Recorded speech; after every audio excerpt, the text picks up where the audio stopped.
மனிதர்கள் என்று சொல்கிற அந்த தன்மையே சிதைந்து போகிற அனுபவத்தை நாம பார்க்கிறோம். கர்த்தருடைய பிள்ளைகளே, நாம் வஞ்சிக்கப்படாதபடி கர்த்தருடைய சமூகத்துல இந்த கடைசி நாட்கள்ல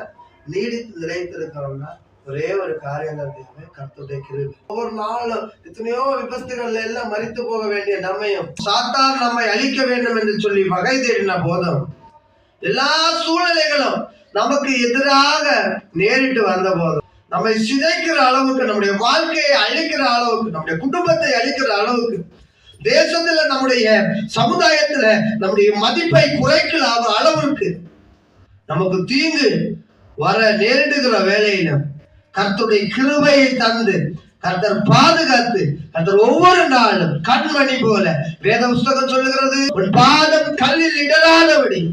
சத்ருவானவன் எத்தனை வலவிரிச்சாலும், எத்தனை கோடி ஜனம் வலவிரிச்சாலும், எத்தனை ஜனங்கள் உலகமே நமக்கு விரோதமாய் வலவிரிச்சாலும் சோதரம் ஒருவர் கர்த்தர் நமக்கு நேராய் நின்று நான் உனக்கு முன்பதாக இருக்கிறேன், நான் பெரிய காரியங்களை செய்வேன், எந்த தீங்கு முனை அணுகாதபடி நான் உன்னை பாதுகாப்பேன், அழிந்து போகிற இடத்துல நான் உயிரோடு இருக்கிறேன், என் பிள்ளைக்காக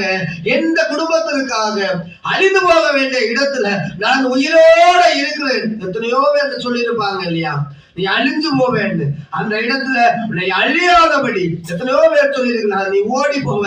அந்த இடத்துல நம்மை ஓடி போகாதபடி நமக்கு அதுல ஒரு நித்திய சுதந்திரத்தை உண்டாக்கி இஸ்ரவேலின் ஜெயபலமாகிய தேவனுடைய பலத்தை நமக்கு காண்பித்து நான் உயிரோடு இருக்கிறேன் என்று சொல்லி காண்பிக்கிற ஒரே ஒரு தெய்வம் இயேசுநாதர் மட்டுமே. அல்லேலூயா, அல்லேலூயா, அல்லேலூயா.